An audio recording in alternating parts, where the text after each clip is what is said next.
Sudah ada 31 dan sudah jam 5. Bismillahirrahmanirrahim. Assalamualaikum warahmatullahi wabarakatuh. Waalaikumsalam warahmatullahi wabarakatuh. Alhamdulillahirabbil alamin wa bihi nasta'inu ala umuri dunya waddin. Wassalatu wassalamu ala asrafil anbiya'i wal mursalin wa ala alihi wa ashabihi ajmain amma ba'du. Asyhadu an la ilaha illallah wa asyhadu anna Muhammadan abduhu wa rasuluh. Rabbi shrah li sadri wa yassir li amri wa hlul 'uqdatam min lisani yafqahu qawli. Yang terhormat dan yang kami hormati Ustadz Haji Muhammad Karmin SAG MSI, matur suwun Ustadz Karmin sudah kembali bisa rawuh di Yom kita pada pagi hari ini. Kalau tidak salah ini yang keempat apa yang kelima gitu Mas. Kedua di Mas Karmin soleh. Amin insyaallah. Selanjutnya yang kami hormati bapak-bapak, ibu-ibu jamaah Yomiyah Adem Yati yang insya Allah pagi hari ini dirahmati Allah. Terima kasih kembali kami ucapkan atas kehadirannya di Yom Sabtu pagi pengajian Adem Yati. Alhamdulillahirabbil alamin. Puji syukur kita panjatkan kehadirat Allah Subhanahu wa taala atas segala limpahan rahmat, taufik, hidayah, inayahnya.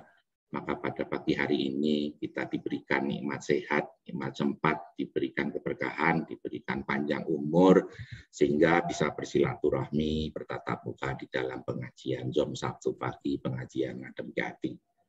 Shalawat serta salam tak lupa tercurah kepada junjungan kita Nabi Agung Muhammad Shallallahu Alaihi Wasallam serta keluarga dan seluruh sahabat-sahabatnya yang telah memberikan manfaat dan syafaatnya kepada kita umat manusia sampai di hari akhir nanti.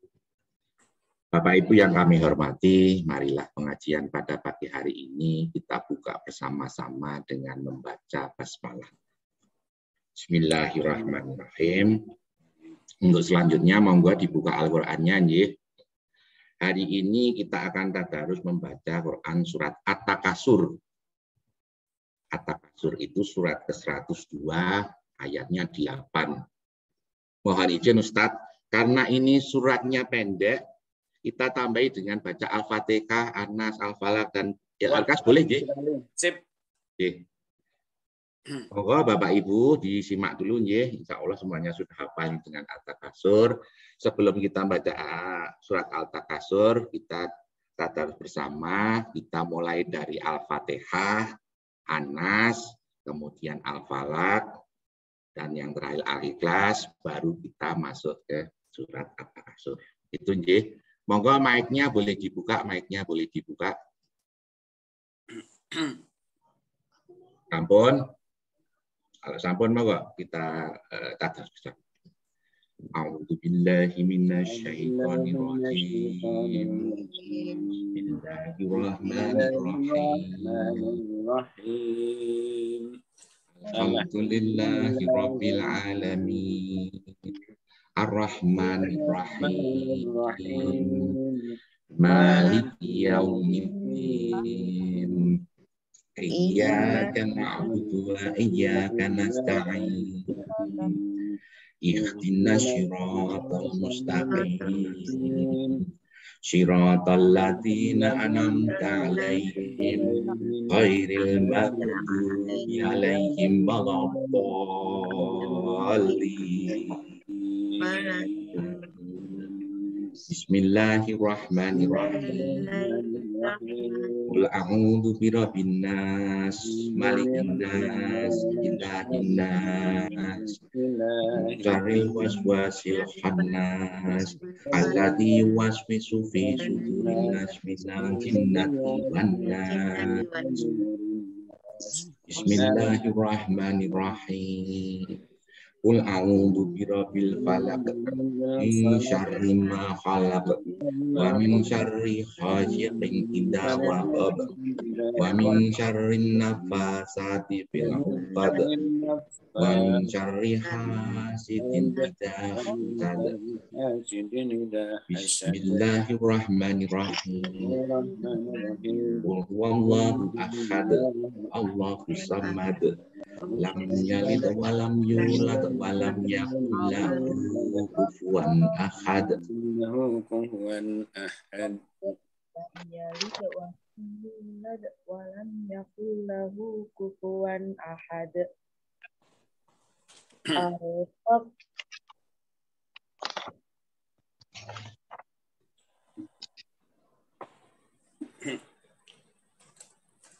Ilmal yaqin la tarawunnal jahim summa la tarawunnaha ainal yaqin summa la tus'alunna yawma idzin 'anil na'im.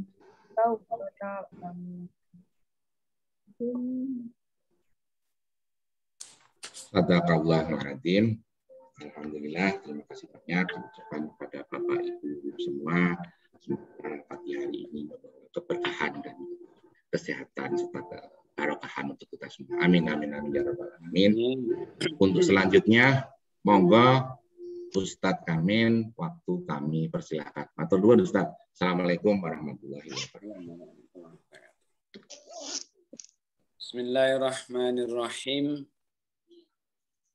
Assalamualaikum warahmatullahi wabarakatuh. Waalaikumsalam warahmatullahi wabarakatuh. Alhamdulillahilladzi anzala abdihil kitaba wa lam yaj'al lahu iwaja. Qayyima liyundira ba'san shadidan min ladunhu wa yubashshiral mu'minin. Wa yubashshiral mu'minina alladzina ya'maluna sholihati anna lahum ajran hasana. Allahumma sholli ala Muhammad wa ala ali Muhammad.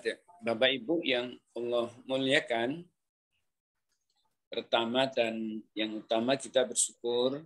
Alhamdulillah, kita syukuri tadi pagi, insya Allah semuanya bisa sholat subuh tepat waktu, di awal waktu, dan berjamaah di masjid. Mudah-mudahan kebiasaan baik untuk mengikuti perintah Allah, beritibak kepada Rasul, mudah-mudahan kebaikan kemuliaan itu melekat sepanjang hayat kita. Salawat dan salam semoga Allah selalu limpahkan kepada yang mulia, yakni Rasulullah Muhammad Sallallahu Alaihi Wasallam. Bapak Ibu yang saya hormati, pagi kali ini saya ingin sampaikan tentang fase kehidupan manusia atau tahapan kehidupan manusia. Yang pertama, sebelumnya saya minta maaf, kemarin saya ditanya oleh bos kita, Mas Dodi, yang mau dibaca apa? Karena dalam fase kehidupan manusia ini ayatnya banyak sekali, sehingga saya memilih yang paling sedikit. Yang paling pendek ayatnya, At-Takasur sajalah. Karena ada requestnya materinya tentang kubur, sehingga hatta zurtumul makobir.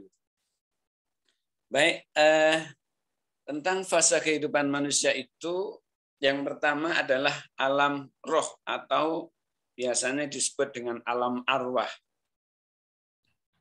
Di dalam surah Shad, ayat 71-72, di dalam surat Shad itu ayat 71, Allah firmankan, A'udzubillahi minasyaitonir rajim. Fa idza sawaituhu wa nafakhtu fihi min ruhi faqulu lahu sajidin. Maka apabila telah kusempurnakan kejadian dan kutiupkan kepada roh ciptaanku itu, kutiupkan kepadanya roh ciptaanku itu, maka hendaklah kamu tersungkur. Bersujud maksudnya. Bersujud kepada Allah. Jadi beberapa keterangan yang saya baca di beberapa tafsir, sebelum jasad kita diciptakan oleh Allah, Allah lebih dulu menciptakan ruh. Maka ketika beberapa keterangan dalam hadis itu, ketika berumur 120 hari, janin manusia dalam kandungan seorang wanita atau seorang ibu, maka Allah tiupkan ruhnya. Di dalam surah yang surah ke-7 ayat ke-172, Allah berfirman, A'udzubillahi minasyaitonirrajim. Fa'id akhadha rabbuka min bani adama min duhurihim duriyatahum wa ashaduhum ala anfusihim alastu bi rabbikum qalu bala shahidna an taqulu yaumal qiyamah inna kunna an hadza ghafilin. Dan ingatlah ketika Tuhanmu mengeluarkan keturunan anak Adam dari sulbi mereka dan Allah mengambil kesaksian terhadap jiwa mereka seraya berfirman. Allah katakan, bukankah aku ini Tuhanmu? Alastu bi rabbikum? Maka manusia yang masih berumur 120 hari itu Allah tiupkan melalui Jibril, roh itu, mengatakan, lalu dia menjawab, bala syahidna. Kami menjadi saksi. Betul, engkau Tuhanku. Kami menjadi saksi. Kami lakukan yang demikian itu agar di hari kiamat nanti, kata Allah, kamu tidak mengatakan sesungguhnya kami dari Bani Adam adalah orang-orang yang lengah terhadap keesaan Tuhan. Jadi pada dasarnya ayat ini sangat erat sekali dengan hadis Nabi yang Rasul sabdakan, kulu mauludin yuladu alal fitrah. Manusia di alam ini, lahirnya manusia itu tidak membawa apapun kecuali fitrahnya bertuhan kepada Allah. Sehingga tugas kita orang tua mengingatkan anak untuk selalu bertuhan hanya kepada Allah, mentauhidkan Allah. Di dalam riwayat Imam Muslim, ketika hubungan seorang suami dan istri, laki-laki dan perempuan, bertemunya sel sperma dan sel telur, dan sudah 120 hari usia di dalam rahim itu, dalam kandungan, Allah perintahkan kepada Jibril, Allah tiupkan roh, lalu berkomunikasi. Pihak pertama adalah Allah mengambil janji, apakah kau tahu, apakah kau sanggup bahwa aku ini Tuhan? Maka dijawab oleh kita semuanya umat manusia saat itu, qalu bala syahidna. Betul, engkau adalah Tuhanku. Jadi alastu bi rabbikum qalu bala syahid. Ada janji kepada Tuhan bahwa Tuhan kita hanya Allah. Satu-satunya zat yang wajib disembah, darinya kita hidup, darinya kita dilahirkan, kepadanya kita menyembah, dan kepadanya pula kita akan dikembalikan. Bapak Ibu yang Allah muliakan, nah itu salah satu perjanjian kita kepada Allah. Maka tugas kita adalah sekarang mengingatkan diri kita, mengingatkan saudara-saudara kita, mengingatkan keluarga kita untuk selalu di setiap nafas dan saat bertuhan hanya kepada Allah. Bayi dilahirkan dalam keadaan fitrah, dalam keadaan mengesahkan Allah. Mau dijadikan Majusi, Nasrani maupun Yahudi, kata Nabi, itu tergantung orang tuanya. Mau dijadikan apa? Seperti tembok, mau dicat merah, kuning, dan hijau. Itu terserah orang tuanya. Maka kita kembalikan lagi, mengingatkan lagi untuk bertuhan hanya kepada Allah. Ini alam yang pertama, setelah alam roh, lalu alam kelahiran atau alam dunia. Nah, yang kedua ini, alam dunia ini sebagai tempat kita untuk bercocok tanam, untuk menguji kesabaran dalam perjalanan hidup kita. Maka Nabi katakan, ad-dunya mazra'atul akhirah. Dunia itu sawah ladangnya akhirat. Maka bercocok tanamlah dengan segala kebaikan, maka akan yang didapat juga kebaikan. Tapi kalau bercocok tanam dengan cara-cara yang tidak sehat, maka pasti akan bertanggung jawab dan akan menerima akibatnya. Kecuali bertaubat sebelum ajal menjemput, lalu memperbaiki diri. Bapak Ibu yang Allah muliakan, pada fase kedua atau alam dunia ini, salah satu firman Allah di dalam surah yang ke-18. Allah berfirman, A'udzubillahi minasyaitonirrajim, Inna ja'alna ma'alal ardi zinatan laha linnabluwahum ayyuhum ahsanu amala. Sesungguhnya kami telah menjadikan apa yang di bumi sebagai perhiasan baginya, agar kami menguji mereka siapa di antara mereka yang terbaik perbuatannya. Jadi alam semesta ini adalah alam ujian.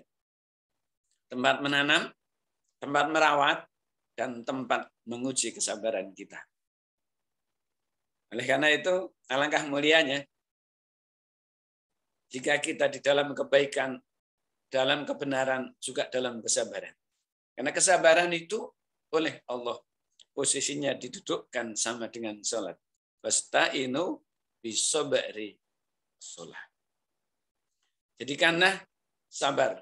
Jadikanlah pertolongan hidupmu itu karena sabar dan sholat. Seolah-olah sabar sejajar dengan sholat. Begitu pentingnya bukti daripada sabar. Bagian dari buah kebaikan, kemuliaan, hasil dari sholatnya kepada Allah. Salah satunya adalah kesabarannya. Barang tentu pasti menempatkan sabar di tempat yang proporsional. Tidak seluruhnya. Bapak Ibu yang Allah muliakan, di dalam firman Allah juga surah Al-Baqarah ayat yang kedua,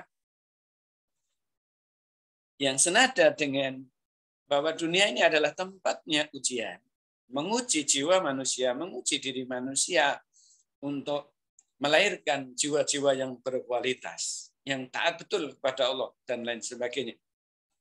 Allah firmankan dalam surah yang kedua, surah Al-Baqarah ayat yang ke-155,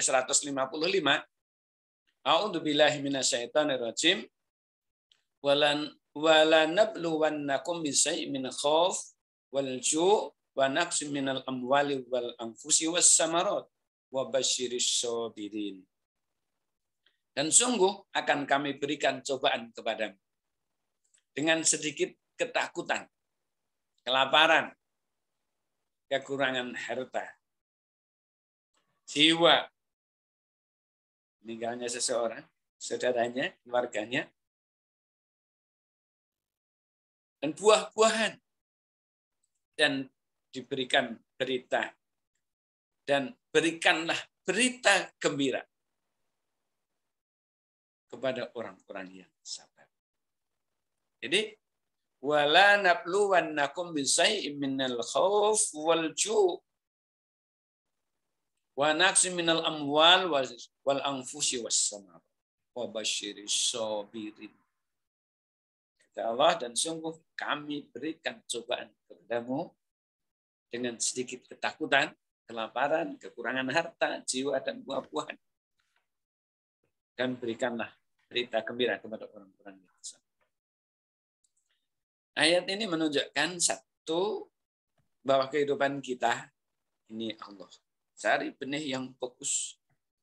Allah uji dengan segala kemuliaan dan kemewahan yang di alam semesta ini. Maka jangan sampai terlena. Kenapa? Allah berikan, ada titipan yang harus kita sampaikan. Ada amanah yang harus kita jaga. Samping bersyukur, tunaikan kewajiban dengan baik, hati-hati. Dengan hal-hal yang tidak pantas kita miliki. Dengan hal yang tidak pantas kita. Bukan karena bukan hak milik kita dan sebagainya. Jadi, itulah salah satunya. Memang kita bukan manusia yang sempurna. Tapi ketidaksempurnaannya itu akan menjadi mulia, akan menjadi sempurna, manakala ketidaksempurnaannya itu selalu memperbaiki diri. Tidak sempurna, pasti. Karena memang manusia itu al-insan mahalul khata' wa nisyan. Manusia itu tempat lupa, tempat dosa. Sebaik-baik orang berdosa, taubatan nasuha. Taubatan nasuha itu ada 4 dimensi, kalau tidak salah. Salah satunya, 1, ngurumangsani dosa. Merasakan dosa, mengakui dosanya dengan hati. Yang kedua, menyesali perbuatan dosa. Yang ketiga, bertekad tidak akan mengulang lagi dosa itu yang dilarang. Yang keempat, beramal soleh, berbuat kebaikan untuk menutup segala dosa dan kejahatan yang pernah dilakukan yang lalu, maka kita berbuat kebaikan. Jadi 4 dimensi taubat ini tidak boleh putus. harus ada dalam taubatan nasuha. Yaitu satu, mengakui dosa. Ngrumangsani dosa atas dosa dan kekeliruan. Yang kedua, berniat tidak akan mengulang lagi. Ini yang kedua. Lalu yang ketiga, menyesali atas perbuatannya. Yang keempat, berbuat yang baik untuk menutup segala dosa, kekurangan, kekeliruan yang pernah kita lakukan. Jika 4 unsur ini terpenuhi dalam taubatan nasuha, insya Allah taubatnya diterima oleh Allah. Allah senyum, Allah sayang. Karena taubatnya seorang hamba. Karena istighfarnya seorang hamba. Baginda Rasul Shallallahu Alaihi Wasallam, orang yang jamin khulqun antim, akhlaknya adalah agung karena Al-Quran. Kehidupannya sempurna, sangat sesempurnanya manusia. Pernah ditegur oleh Allah. Dan Rasul pun istighfarnya tidak kurang sehari semalam, 70 kali. Riwayat Imam Muslim mengatakan 100 kali Rasulullah beristighfar. Orang yang sudah dijamin masuk surga 100 kali. Astaghfirullahaladzim, astaghfirullahaladzim, astaghfirullahaladzim. Kita belum ada jaminan masuk surga. Berapa kalikah kita beristighfar mohon ampun kepada Allah. Nah, ini alam dunia. Dunia mazra'atul akhirah. Dunia ini tempat sawah ladangnya bercocok tanam. Ingat, di dunianya sebentar. Ada beberapa ayat yang menyatakan bahwa 50.000 tahun di alam semesta ini sama dengan sehari di alam akhirat nanti. Nah, Bapak Ibu yang Allah muliakan, inilah alam dunia. Tapi yang sebentar menjadikan yang akhirat abadi nanti selamat. Kalau yang sebentar ngikuti tuntunan, bukan ngikuti tontonan. Nah, baik. Yang ketiga adalah alam kubur. Ini ada yang request untuk minta materinya adalah alam kubur. Jadi saya mau baca apa ini gitu, ya. Alam kubur ini disebut dengan alam barzah. Jadi yang kita baca di surat At-Takhasur itu salah satunya hatta zurtumul maqabir. Sampai kau masuk liang kubur. Ayat itu sebenarnya Allah sudah mengingatkan untuk taat dan patuh kepada Allah. Tapi ada sifat akhlak manusia, ada watak manusia yang dia punya watak itu a'angdartahum am lam tungdirhum la yu'min. Diingatkan maupun tidak, dia tidak beriman. Hatta zurtumul maqabir, sampai masuk ke liang lahat. Disolatkan oleh banyak orang, tapi sayang kalau kehidupannya tidak pernah sholat. Dibawa ke masjid jenayahnya, tapi sayang kalau selama hidupnya tidak pernah menginjakkan kaki berada di masjid. Didoakan oleh orang sekampung, bahkan hande taulan semuanya mendoakan, tapi sayang kalau dia tidak pernah berdoa kepada Allah. Masjidnya dekat, jalannya enak, lampunya terang, hujan pun tidak. Kenapa tidak mau ke masjid? Apa yang menghalangi kita menuju masjid Allah? Padahal rumah Allah di bumi ini adalah masjid Allah.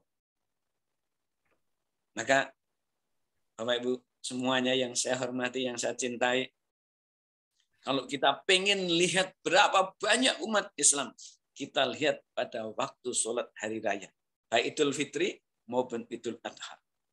Lapangan penuh, yang di masjid tumpah ruah. Semua menunjukkan itu umat Islam begitu besar, begitu banyak jumlahnya. Tapi jika pengen tahu sesungguhnya umat Islam yang taat kepada Allah, orang yang sejati keislamannya, lihatlah di waktu sholat subuh. Kita sakit atau tidak?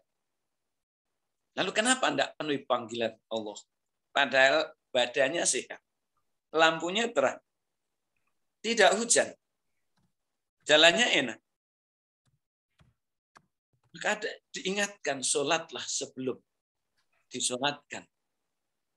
Nah, di alam ini, di alam kubur atau alam barzah itu, Allah katakan, a'udzubillahi minasyaitonirrajim, summa amatahu faktabaru. Summa amatahu fa'akbar. Maaf ya. Summa amatahu fa'akbar. Kemudian Allah mematikannya di ujung kehidupan dunia dan memasukkan ke dalam kubur. Jadi Allah mematikan manusia itu, Allah panggil karena memang konteksnya innalillahi wa inna ilaihi raji'un. Semuanya datang dari Allah dan akan kembali kepada Allah. Allah yang memanggilnya, Allah yang mematikan, lalu masukkan manusia itu ke dalam kubur atas izin. Nah, setelah manusia meninggal dunia, dia berpindah ke alam barzah, alam kubur, tempat di mana setiap manusia berjumpa dengan malaikat mungkar dan nakir. Dua malaikat tersebut yang akan menanyakan kepada manusia tentang siapa Tuhannya, tentang apa agamanya, tentang apa kitabnya dan siapa nabinya.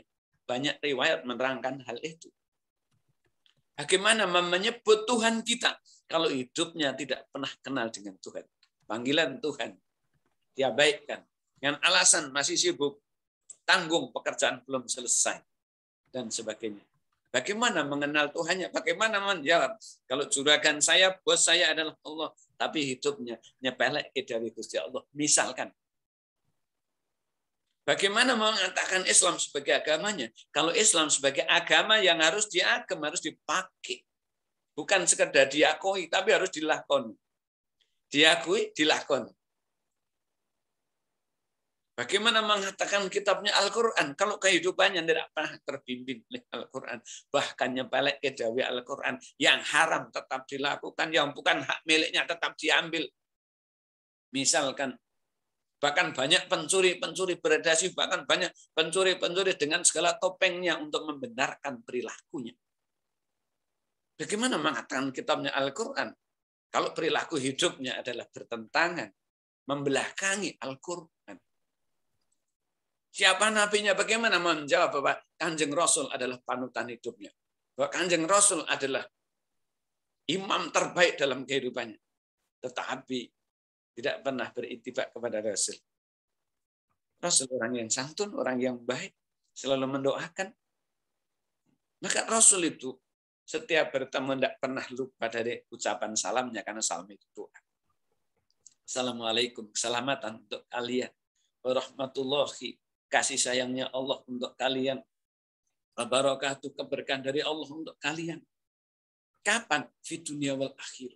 Allah pun perintahkan. Wa idza apabila ja'aka datang kepada alladzina yu'minun, saudara-saudaramu yang mukmin. Fakul, katakan kepadanya, doakan dia, salamun alaikum. Keselamatan, ketenangan, kedamaian, ketentraman untuk kalian. Surah Al-An'am ayat 50. Ini salam itu perintahnya. Salam itu kebiasaan Kanjeng Rasul, betapa mulianya. Kita biasakan hal kemuliaan.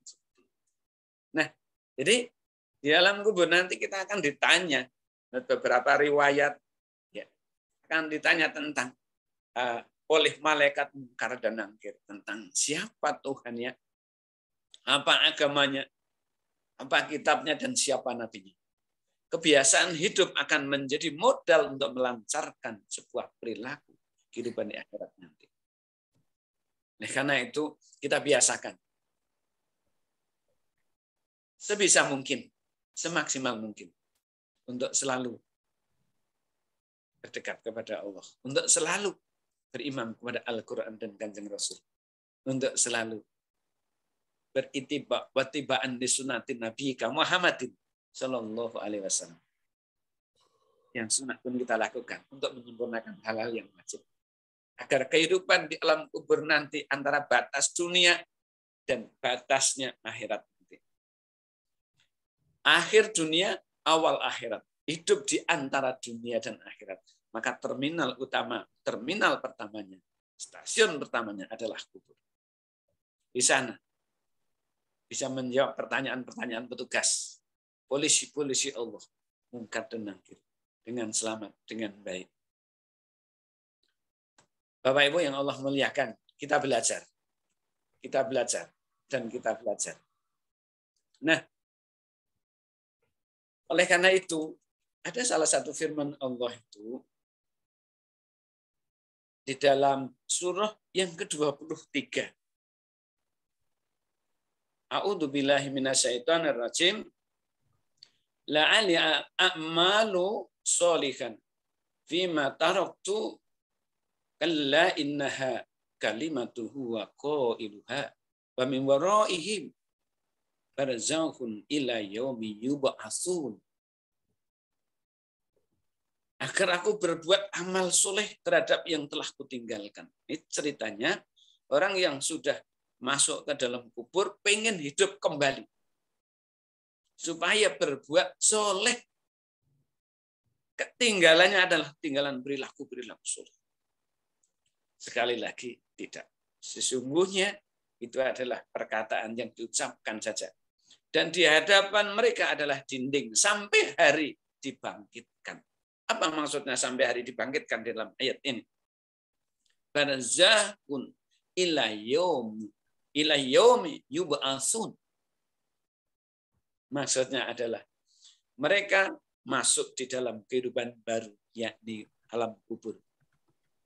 Di dalam kehidupan kubur itu dibatasi antara dunia dan akhirat. Sampai menunggu dia. Dinding itu dibuka kembali, yaitu di alam kebangkitan. Surah Al-Mu'minun, ayat yang ke-100. Bagi orang-orang mukmin, orang-orang yang baik seperti Bapak Ibu para pendengar semuanya, insya Allah di dalam kubur akan merasa sejenak, sebentar, maka dia akan bertanya. Al-Quran menceritakan banyak yang bertanya. Berapa lama kita? Kok baru sebentar? Tahu-tahu udah dibangunkan. Tapi yang menceritakan lebih dari ribuan tahun dia berada di alam kubur. Mulai dari jasadnya yang utuh sampai habis dimakan oleh cacing-cacing tanah dan menjadi tanah kehitaman. Dimakan oleh makhluk-makhluk Allah yang hidupnya di perut bumi, yang hidupnya berada merayap di dalam bumi. Tapi dipanggil lagi oleh Allah, dikembalikan lagi. Ada yang merasa, kok kayaknya baru kemarin kita tidur. Kayaknya kita belum apa-apa. Tidak punya gerakan apa-apa. Tahu-tahu sudah dibangunkan. Itu bagi orang-orang yang insya Allah seperti Bapak Ibu. Insya Allah orang-orang yang taat, yang patuh kepada Bapak, seperti Bapak Ibu semuanya. Tapi bagi mereka yang berbuat salah, yang tidak pernah ikut tuntunan, ikutnya hanya tontonan dan tontonan, dia akan merasa siksanya sepanjang masa. Merasa tersiksa dan tersiksa. Bapak Ibu, yang Allah muliakan, ini seorang penulis namanya Junaidi Ahmad. Alam barzah itu, alam kubur merupakan tempat penyucian bagi orang-orang yang beriman untuk meringankan perhitungan mereka di akhirat nanti. Maka kita berdoa di dalam doa selamat itu. Allahumma inna nas'aluka salamatan fid. Ya Allah, jadikanlah atau berikanlah agama saya menyelamatkan saya. Kapan? Dunia dan akhirat. Dunianya menjadi berkah, dunianya menjadi selamat, dunianya menjadi terhormat, dunianya menjadi keberkahan yang Allah berkahi, akhiratnya menjadi selamat. Kenapa? Berbekal agama. Allahumma inna nas'aluka salamatan fid. Ya Allah, berikanlah kami beragama yang mampu menyelamatkan di alam semesta ini. Wal afiatan fil jasadi, ya Allah, tolong sehatkan jasadku. Karena kalau jasadnya sehat, ringan beribadah, ringan berjamaah, ringan sedekah. Karena hatinya sehat. Maka disebut dengan sehat wal afiat. Jasadnya sehat, hatinya sehat. Ada yang sakit, tetapi tetap sehat. Sakit secara fisik. Tapi hatinya bersih, dekat sama Allah. Dia orang yang sehat. Tapi ada orang yang fisiknya sempurna, tapi hatinya tidak pernah ingat sama Allah. Bahkan ingkar. Itu orang yang sakit, bahkan parah sakitnya. Ingat, sakitnya orang-orang mukmin itu, kata Rasul, adalah mengurangi segala dosa dan kekurangannya. Sakitnya orang mukmin itu meringankan beban di akhirat. Orang mukmin itu baik betul, mulia betul, kata Nabi. Sakitnya menjadi pengurang dosanya jika dia sabar. Sakitnya menjadikan dirinya didekati, disayang, dicintai oleh Allah karena dia menerima apa yang Allah berikan. Sehatnya dia bersyukur kepada Allah, entengan ibadah, entengan jamaah, entengan sedekah, entengan bertegur sapa, entengan mendoakan yang lain. Jadi disebut dengan sehat walafiat. Hati, lahir dan batin. Nah, Bapak Ibu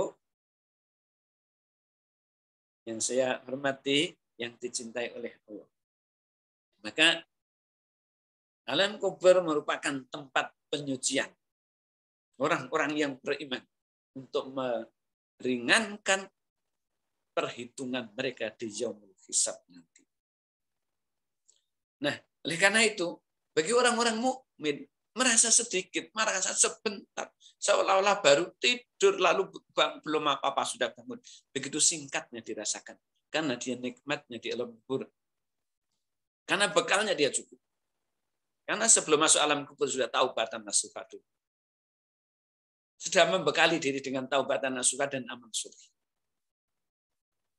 Jadi kubur adalah pintu atau gerbang menuju akhirat. Batas antara dunia dan alam akhirat. Alam dunia dan alam akhirat itu batasnya adalah kubur. Di dalam kubur manusia akan diperiksa oleh dua malaikat tadi tentang apa yang pernah diperbuat. Mengikuti siapa? Berpedoman dengan apa? Berimam dengan siapa? Dan di akhirat nantilah. Dan di kubur itulah tempat kita untuk boarding pass, pemeriksaan akan perjalanan nanti. Dapat pesawat apa? Dapat tempat apa? Kotanya di mana? Perumahan seperti apa? Mulai dalam kubur itu nanti, di boarding pass itulah kita diperiksa oleh petugas-petugas malaikat mungkar dan nakir. Nah, itulah Bapak Ibu sedikit tentang alam kubur. Besok kita kaji yang lebih banyak lagi insya Allah. Yang keempat adalah alam kebangkitan. Alam kebangkitan itu Allah firmankan itu A'udzubillahi minasyaitonirrajim summa innakum yaumal qiyamati tub'atsun. Summa kemudian innakum yaumal qiyamati tub'atsun. Kemudian, kemudian sesungguhnya kamu sekalian akan dibangkitkan dari kuburmu yaumul qiyamah, di hari kiamat nanti. Maka hari kebangkitan ditandai dengan tiupan sangkakala oleh malaikat Israfil. Tiupan pertama sebagai titik mula terjadinya hari kiamat yang membinasakan semua makhluk di alam semesta ini. Kemudian tiupan kedua, semuanya manusia tanpa terkecuali akan dibangkitkan dari kebinasaannya, dari alam kuburnya, dan inilah yang dinamakan sebagai hari kebangkitan. Akan bangkit sesuai dengan amal perbuatannya. Dia akan nongol sesuai dengan apa yang pernah dia lakukan. Nah, silakan nanti dipirsani di surat Zilzalah. Nah, di alam kebangkitan inilah akan memperlihatkan watak yang sesungguhnya amal apa yang pernah kita lakukan sepanjang perjalanan hidup kita. Ikut siapa? Tuntunankah? Tontonankah? Bersyariatkah atau bermaksiat? Kalau kita pernah bermaksiat, karena kita memang manusia yang tidak pernah lepas dari dosa, kita istighfar, kita mohon ampun, kita taubatan nasuha. Ingat, ada 4 hal dalam taubatan nasuha. Ngerumangsani dosa, ngakui dosanya. 2, berjanji tidak akan mengulang lagi. 3, menyesali semua perbuatannya. 4, sisa hidupnya waktunya untuk amal soleh. Dekatin diri sama Gusti Allah, jauhi yang dilarang. Berbuat yang baik. Taubatan nasuha akan menjadi kasih sayangnya Allah diperuntukkan bagi siapa yang Allah kehendaki, orang-orang yang bertaubat dan nasuh. Mudah-mudahan kita selalu taubat dan nasuh. Ya, mudah-mudahan taubat dan nasuh ada di dalam diri kita. Nah, itu yang keempat. Lalu yang berikutnya yaitu padang mahsyar. Alam yang fase yang kelima. Padang mahsyar adalah tempat datar yang sangat luas. Di mana matahari hanya berjarak sejengkal dengan kepala manusia. Sejengkal. Padahal matahari sekarang itu dengan kepala kita berapa ribu kilometer. Berapa ribu kilometer. Kita masih merasakan panas, sumuk, dan lain sebagainya. Jika dekat bisa habis terbakar. Tapi saat di padang mahsyar, kata Nabi, di padang mahsyar itu matahari jaraknya hanya sejengkal dengan kepala manusia. Di tempat yang luas, di tempat yang sangat luas, disitulah kita akan merasakan betapa panasnya terik matahari di sana. Setelah dibangkitkan, kita dikumpulkan di padang mahsyar. Padang mahsyar setiap insan akan mulai diadili tergantung amal perbuatan. Diiringi oleh 2 malaikat. Satu sebagai pengiringnya dan satu lagi sebagai saksi atas perbuatan di dunia. Malaikat yang selalu mencatat amal perbuatan baik buruk kita, raqib dan atid. Maka di dalam firman Allah surah Yasin ayat yang ke-12 itu Allah katakan akan dilihat jejaknya, akan dilihat apa yang pernah dilakukan. Inna nahnu, saya buka dulu ya. Di ayatnya itu surah Yasin ayat yang ke-12, ada yang ingat? Coba saya diingatkan dikit. Inna nahnu nuhyil mauta wa naktubu ma qaddamu wa asarahu wa kulla syai'in ahsaynahu fi imamin mubin. Jadi al yauma nahtimu ala afwahihim. Bukan. Inna nahnu nuhyil mauta. Sesungguhnya kata Allah, sesungguhnya aku Allah akan membangkitkan orang-orang yang telah mati. Inna nahnu nuhyil mauta wa naktubu ma qaddamu wa asarahum. Akan dilihat jejak sepanjang hidupnya. Dia ikut apa? Dia ikut siapa? Tontonan. Berimam kepada siapa dalam perjalanan itu? Dia berperilaku ikut syariat atau berperilaku memenuhi kemaksiatannya. Yang penting suka, yang penting senang, yang penting puas. Nah, apalagi dia?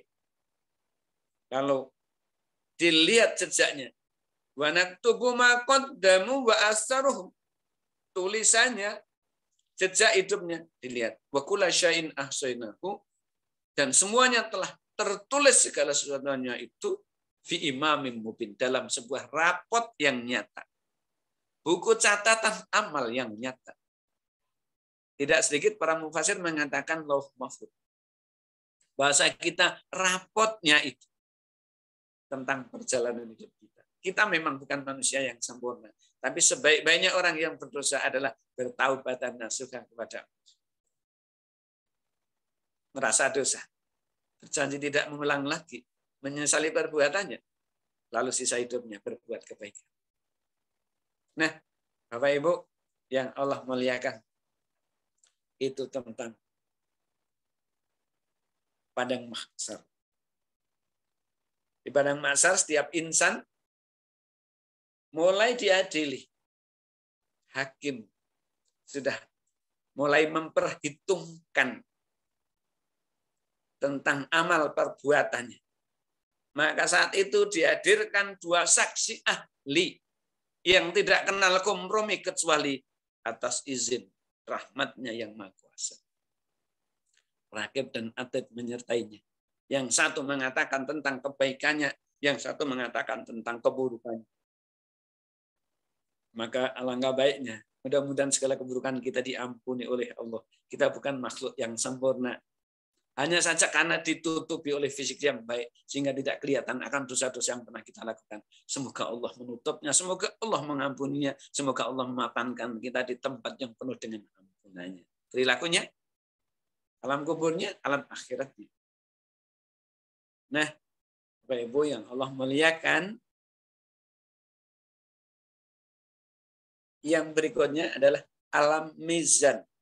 Zaumul mizan, hari penimbangan amal baik dan buruknya seseorang. Setelah dipandang maksar, maka amal manusia mulai ditimbang mana yang baik, mana yang buruk, mana yang ikut tuntunan, mana yang ikut tontonan. Jika manusia lebih berat timbangan amal kebaikannya, maka dia mendapat keselamatan. Begitu sebaliknya, jika berat kejelekannya, maka dia akan bertanggung jawab atas perbuatan yang pernah dilakukan. Maka zaumul mizan, hari pertimbangan amal baik buruk ini. Bapak Ibu, ada satu kalimat yang beratnya lebih berat dibandingkan alam semesta ini. Dibandingkan bumi dan langit, kata Nabi. Kalimat apa itu? Salah satunya la ilaha illallah Muhammadur Rasulullah. Dari riwayat lain, kalimat mana lagi? Kalimat yang diucapkan oleh seorang hamba dengan kalimat syahadat tauhid maupun syahadat Rasul, yakni la ilaha illallah Muhammadur Rasulullah. Ada kalimat lain, subhanallah walhamdulillah wala ilaha illallah wallahu akbar. Ada yang nambah wala haula wala quwata illa billah, yang menjadikan berat timbangannya. Ada kalimat-kalimat, banyak kalimat-kalimat yang akan memperberat timbangan di zaumul mizan nanti dengan kemuliaan-kemuliaan lisan dan perbuatan. Lesannya mengucapkan, perbuatannya memang mengamalkan apa yang diucapkan itu. Lesan mengucapkan la ilaha illallah, lesan melafadzkan la ilaha illallah, perbuatannya dibersihkan dari segala yang kotor yang tidak pantas. Sehingga lesan dan perbuatannya seiring sejalan. Sehingga lesan dan perbuatannya tak pernah bertentangan. Jika pernah bertentangan, kita yuk taubat. Ayo kita taubat, ayo kita taubat. Kita bukan makhluk yang sempurna, pasti banyak dosa. Dan sebaik-baik banyak dosa adalah mohon ampun sama Allah dan tidak akan mengulangi lagi. Berjanji tidak akan mengulang lagi. Mengakui karena besok juga akan terbongkar. Maka supaya ditutup oleh Allah, maka kita tutup dengan kebaikan-kebaikan. Jangan ungkit kejelekan orang lain supaya Allah menutup tentang kejelekan kita.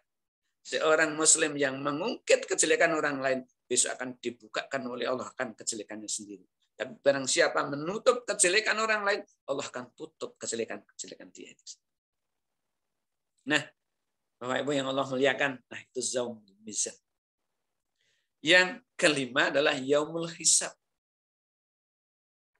Perhitungan amal. Amal perbuatan kita yang kita lakukan selama di alam dunia kemudian akan dihitung di saat zaumul hisab. Nah,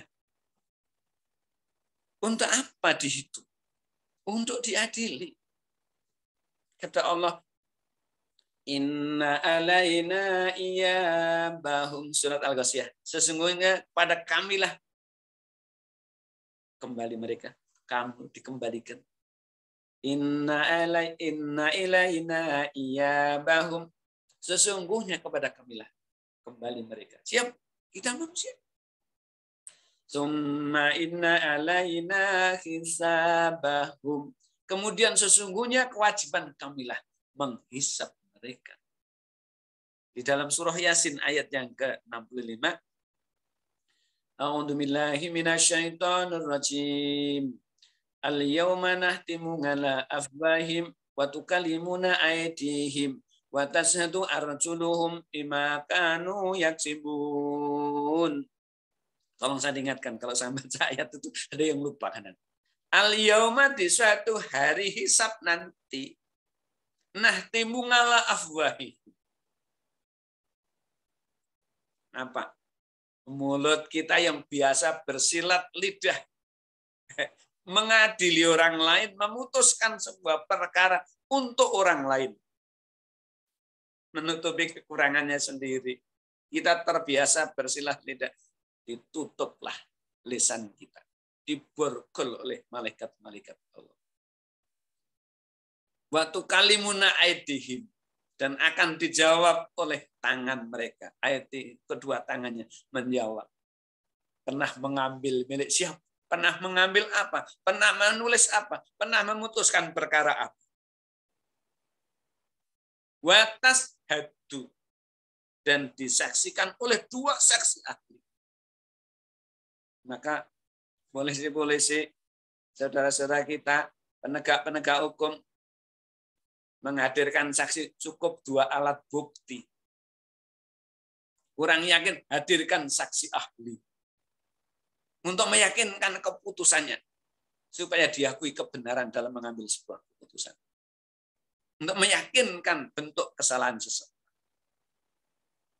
Waktu kalimuna aidihim akan disaksikan, diakui oleh tangan. Besok tangan-tangan kita ini akan bicara di hadapan Allah. Di yaumul perhitungan, di yaumul hisab, di perhitungan amal itu. Beramal apa tangan kita? Menulis apa? Konspirasi apa? Mengambil apa? Milik siapa? Untuk apa? Dipertanggungjawabkan. Tangan kita akan bicara. Ketika lisan kita, mulut kita sudah dikunci oleh Allah. Silahkan dibuka di surah Yasin ayat 65. Tidak hanya itu. Watahhadu disaksikan arjuluhum 2 saksi ahli. Bimakanu yaksibun. Dari semua perkara yang pernah dilakukan. Sepanjang hidupnya. 2 saksi ahli yang tidak pernah kenal kompromi. Kecuali amal soleh. Kecuali izinnya Allah. Siapa dia? Arjuluhum, kedua kakinya. Kemana kita berbuat? Kaki selalu mengantarkan tuanya. Selalu mengantarkan kita. Berbuat baik, kaki mengantarkan kita. Berbuat jelek, kaki mengantarkan dan menjadi saksi. Berbuat baik, berbuat jelek, mengantarkan menjadi saksi. Maka kata Allah, watashhadu arjuluhum. Dan disaksikan, telah disaksikan. Arjuluhum, kedua kakinya. Bimakanu yaksibun, semua perkara yang pernah dijalankan, dilakukan sepanjang hidupnya. Orang lain tidak tahu. Keluarga pun tidak tahu. Saudara dekat pun tidak tahu. Tetapi kaki melihat, menyaksikan, mengantarkan.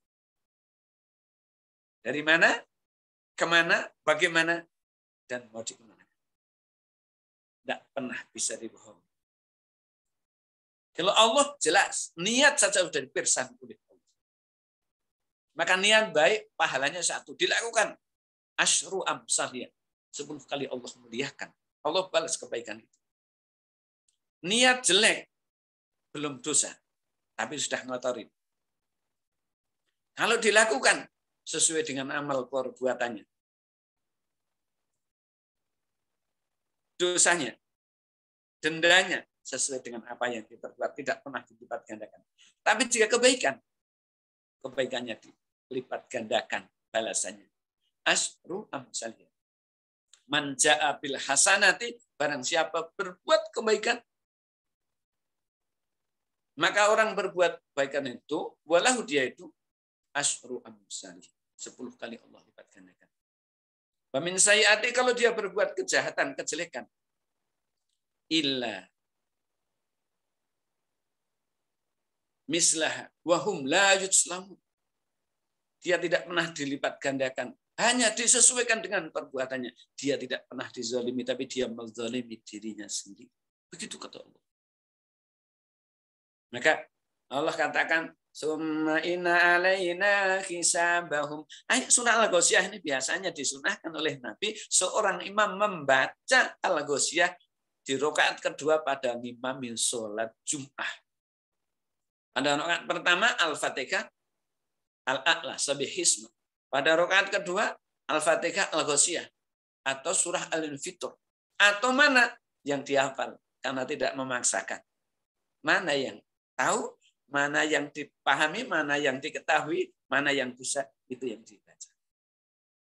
Kalau mengikuti Nabi, sunnahnya Al-Fatihah, Al-A'la, Sabihism. Kedua Al-Fatihah, Al-Ghasyiyah atau surah Al-Infitor atau yang lain. Boleh. Ya. Ikut sunnah itu keutamaan. Jika tidak hafal, la yukallifullahu nafsan illa wus'aha. Mana yang bisa Allah tidak akan mengubahnya? Yang kau bisa lakukan. Jadi, yang Allah muliakan itu yang kelima, yaumul hisab. Hari perhitungan amal. Jadi, tsumma inna alaina hisabahum. Kemudian sungguhnya kewajiban kami yang menghisab mereka. Itu yang kelima.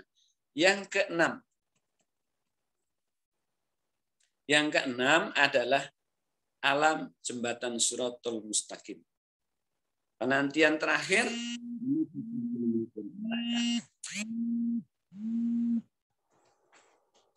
Pendengar, Bapak Ibu yang Allah muliakan, itu tadi yang kelima, ya, yaumul hisab. Nah, kemudian ada sebuah riwayat itu dari Aisyah radhiyallahu anha. Ia bertanya tentang apa itu hisab. Apa itu hisab yang mudah? Maka baginda Rasul Shallallahu Alaihi Wasallam menjawabnya, Allah memperlihatkan kitab hambanya, catatan hambanya. Kemudian Allah memaafkan begitu saja. Barang siapa yang dipersulit hisabnya, niscaya ia akan binasa. Maksudnya, Allah memperlihatkan kepada hambanya tentang catatannya, tentang dosa dan kekurangannya, Allah maafkan begitu saja, maka mulia dia. Tapi yang mendapatkan sebuah kesulitan atau dipersulit hisabnya, dia akan menjadi orang yang binasa. Apa yang sebab begitu? Karena akibat perbuatannya sendiri. Jadi, pendengar, Bapak Ibu semuanya yang Allah muliakan, apa yang kita perbuat, kita akan bertanggung jawab. Dan sebaik-baik perbuatan, kita selalu mohon kepada Allah dengan ihdinas syiratal mustaqim, supaya diluruskan niat kita, supaya diluruskan ucapan kita, supaya diluruskan perbuatan kita, supaya semuanya menjadi ibadah yang Allah ijabah, yang Allah berkahi. Nah, itulah tadi tentang alam yang kelima, yakni alam hisab, ya, atau yaumul hisab, hari perhitungan amal. Yang terakhir yaitu jembatan, atau disebut kebanyakan para mufassir mengatakan jembatan Shiratul Mustaqim. Setelah amal dihitung, manusia akan berjalan melewati jembatan Shiratul Mustaqim. Sirat itu ya jalan, mustaqim itu yang lurus, gitu ya. Dan keadaan menyeberang setiap manusia di jembatan ini pun berbeda-beda tergantung amalnya masing-masing. Tergantung kekuatan amal ibadahnya masing-masing. Ada yang lebih banyak mendapatkan sebuah kemudahan ketika melewati sirat. Tapi ada juga yang mendapatkan beberapa kesulitan sesuai dengan amal yang mereka kerjakan. Jadi bahkan ada sebuah kisah mengatakan Shiratal Mustaqim, syarat dan keadaan menyeberang setiap manusia di jembatan itu pun sangat beda-beda. Bagi yang timbangan amal kebaikannya lebih banyak, ia akan mudah melewatinya. Sebaliknya bagi yang amal buruknya lebih banyak, maka jembatan ini akan berubah seperti kecil, bahkan seperti sebesar rambut yang tajamnya sangat tajam. Kira-kira begitu. Nah, saya kira, dan yang terakhir yaitu alam surga dan alam neraka. Surga adalah sebaik-baik tempat kembali. Di dalamnya tidak ada kesedihan, tidak ada kesengsaraan, melainkan hanya kebaikan dan kebahagiaan. Surga diciptakan oleh Allah sebagai balasan orang-orang yang beramal soleh, yang berhasil melalui perjalanan panjang, mulai dari lahir sampai dia hatta zurtumul maqabir, masuk ke dalam liang membawa bekal-bekal kebaikan. Karena ikuti tuntunan, bukan ikuti tuntunan. Sedangkan neraka tempat terakhir adalah tempat penuh penderitaan, sebagai balasan orang-orang yang selalu berbuat keburukan. Orang-orang yang diingatkan. Orang-orang yang diajak, tapi dia meninggalkan. Tempat siapa dia? Allah katakan, orang-orang yang termasuk golongan a'andartahum am lam tungdirhum la yu'minun. Diingatkan maupun tidak, dia tidak akan ada perubahan. Karena dia pokoknya, karena dia itulah yang paling benar menurut dia. Padahal ada yang lebih benar.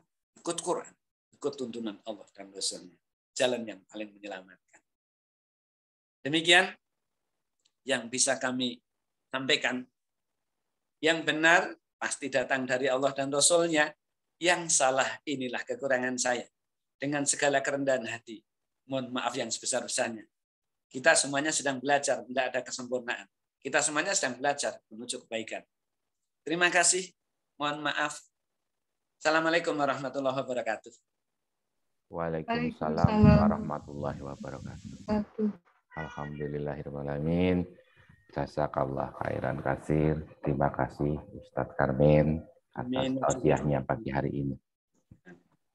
Ada sesuatu yang istimewa, jadi tema ini sebetulnya kalau tidak salah waktu kita SD sudah pernah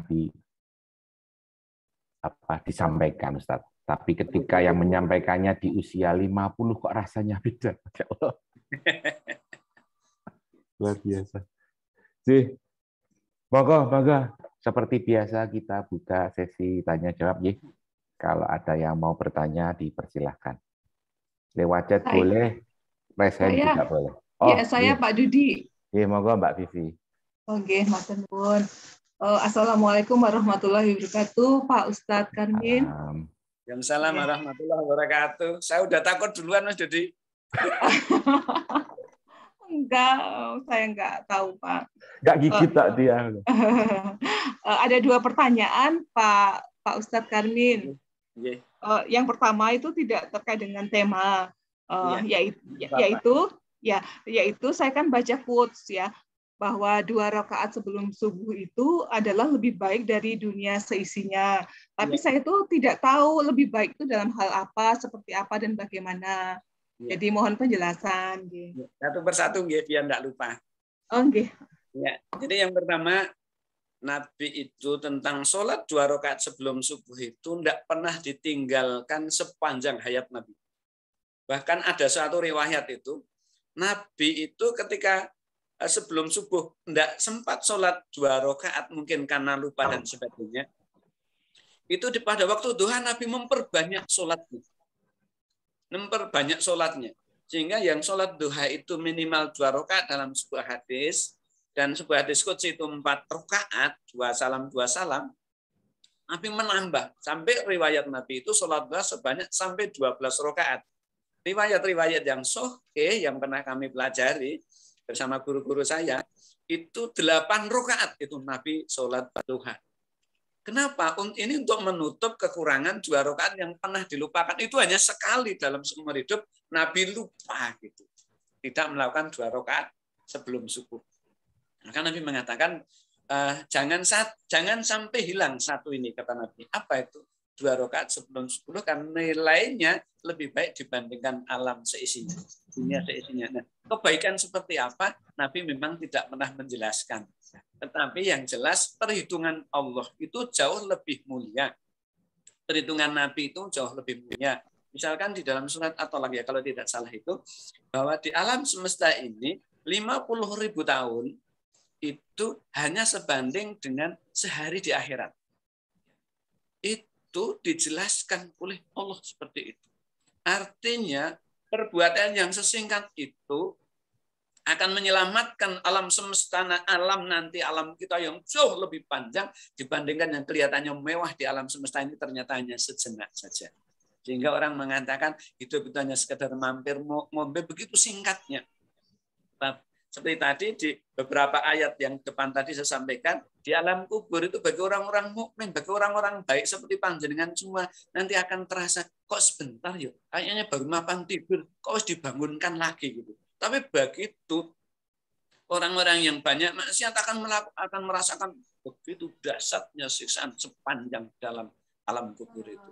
Ini mengartikan bahwa yang sejenak, yang sedikit itu ternyata menyelamatkan yang jauh lebih panjang. Dunia yang hidup pandang, hebat, mulia, ini ternyata fata morgana. kecil sekali.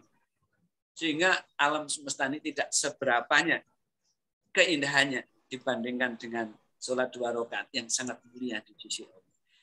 Mohon maaf, saya tidak bisa memberikan jawaban yang memuaskan ya, karena memang bukan alat pemuas ya. Mohon maaf untuk menutupi kekurangannya. Insya Allah nanti kalau ada jawaban yang lebih bagus lagi, saya susulkan jawabannya Mas Dudi ya. Tolong saya diingatkan. Karena banyak sekali referensi-referensinya. Mudah-mudahan para pendengar semuanya ada yang bantu memberikan jawaban. Itu yang pertama. Yang kedua pertanyaannya gimana? Kayaknya ada 2 tadi Mas Dudi ya. Iya, Pak.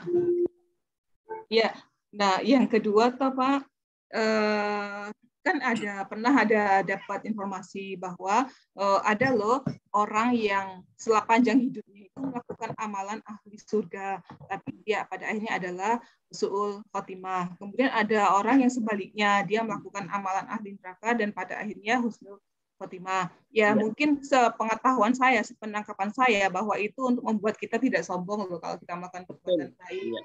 Nah, kemudian itu kaitannya dengan tahapan alam-alam yang Bapak sampaikan tadi. Seberapa boleh kita optimis terkait kalau kita sudah berbuat baik nanti di alam kuburnya enak loh begitu Pak. Baik.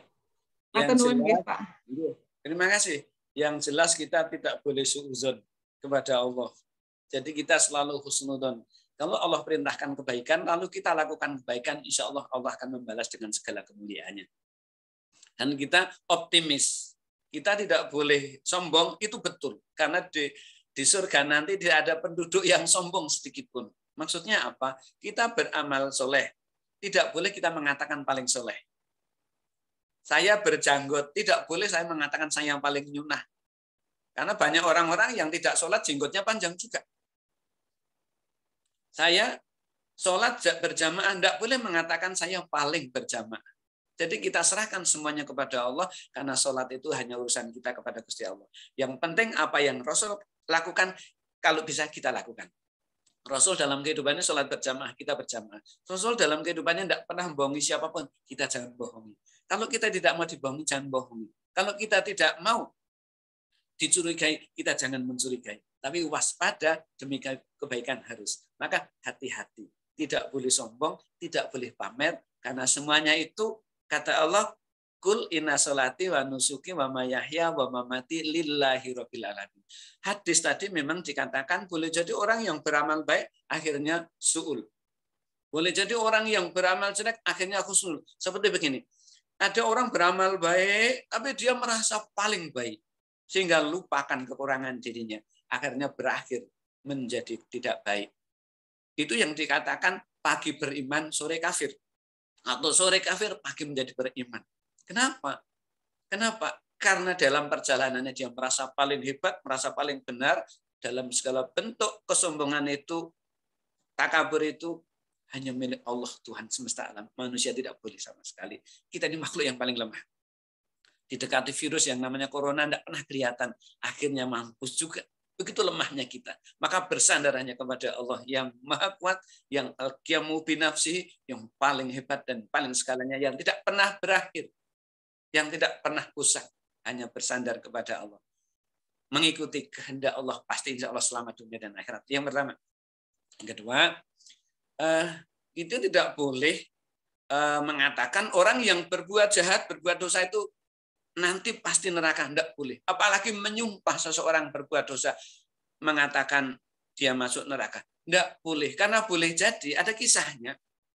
Ya, di dalam riwayat Imam Muslim, kitab Riyadhus Shalihin jilid 1 cetakan yang lama itu, ada malaikat Ridwan atau malaikat surga yang mengadili tentang orang yang pernah membunuh 99 orang.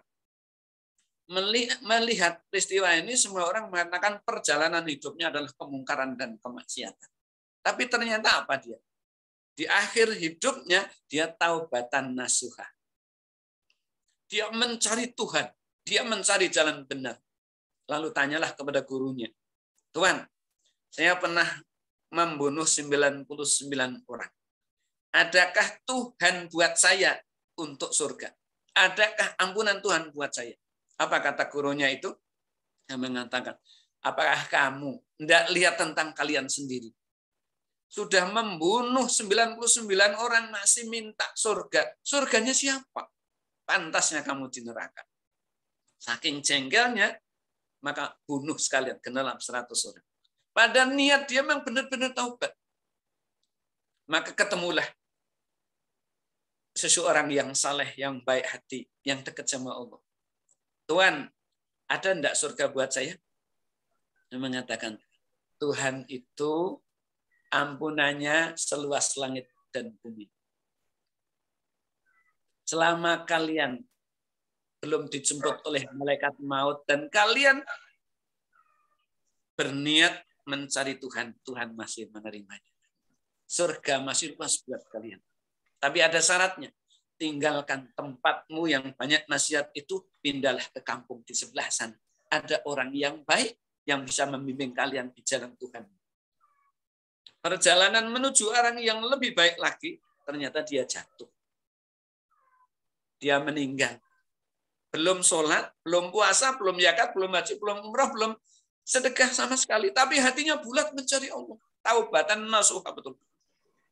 Ketika jatuh dia, maka menjadi rebutan antara malaikat surga dan malaikat neraka. Kata malaikat neraka, tempatnya dia adalah di neraka karena perbuatannya membunuh orang sampai 100 orang. Tempat mana lagi kalau bukan neraka? Tapi malaikat Ridwan, hatinya dia bersih, sudah mencari Gusti Allah. Tempatnya dia di surga. Hati yang bertuhan kepada Allah, maka surga tempatnya. Jadi perdebatan, seminar hebat. Maka turunlah malaikat Jibril alaihissalam sebagai moderatornya. Apa kata Jibril atas izin Allah? Kalau begitu diukur saja. Tempat yang dituju dengan tempat yang ditinggal dekat mana? Kalau dekat tempat yang ditinggal, miliknya malaikat neraka. Kalau dekat tempat yang dituju dari jatuhnya itu, dekat tempat yang dicari, maka miliknya malaikat surga. Ternyata diukur sejengkal lebih dekat di tempat yang dituju itu. Surgalah tempatnya. Tapi kita tidak boleh begitu. Kalau gitu kita maksiat dulu, nanti kita terakhir kita taubat. Oh, enggak boleh begitu. Ini peringatan buat kita. Tidak boleh menjudgment seseorang yang kelihatannya dosa itu pasti neraka, dan tidak boleh menjudgment diri kita pasti surga, karena ujian itu menunggu kita sepanjang hidup kita. Kalau begitu selalu ihdinas syiratal mustaqim. Kita tidak boleh sombong, tidak boleh takabur. Kita makhluk yang paling lemah, hanya mohon perlindungan kepada Allah. Saya kira jawabannya begitu. Mudah-mudahan bisa ditangkap gitu. Mudah-mudahan. Matur nuwun sangat Ustaz. Kami. Mohon maaf ya kalau kurang pas. Enggak apa-apa. Semoga selanjutnya kalau ada yang mau bertanya dipersilahkan. Izin bertanya Om Dudi. Moga. Saya lihat yang bertanya jadi takut ya. Dan ngapunten loh. Nanti jawabannya kira-kira cerempet-cerempet nama enggak napa ya Mas Dudi ya. Enggak apa-apa. Berarti gitu loh ya. Monggo. Monggo Om. Tadi yang duluan. Ya. Om aku dulu aja nggak apa-apa. Oh, nggih. Assalamualaikum warahmatullahi wabarakatuh. Assalamualaikum warahmatullahi wabarakatuh. Mau tanya Ustadz Karmin, kaitannya tadi dari tahapan-tahapan kehidupan tadi. Terus kita ini kan diceritakan juga ada fasilitas syafaat junjungan kita Nabi besar Muhammad SAW. Nah, syafaat ini nanti di tahapan apakah mulai dari tahapan dunia alam kubur dan sampai di hisab dan seterusnya, ataukah kapan tahapan syafaat ini akan kita terima? Karena kita juga berharap kalau dari amal kita berat kan, kita berharap rahmatnya Allah, terus kita berharap syafaat dari junjungan kita Rasulullah.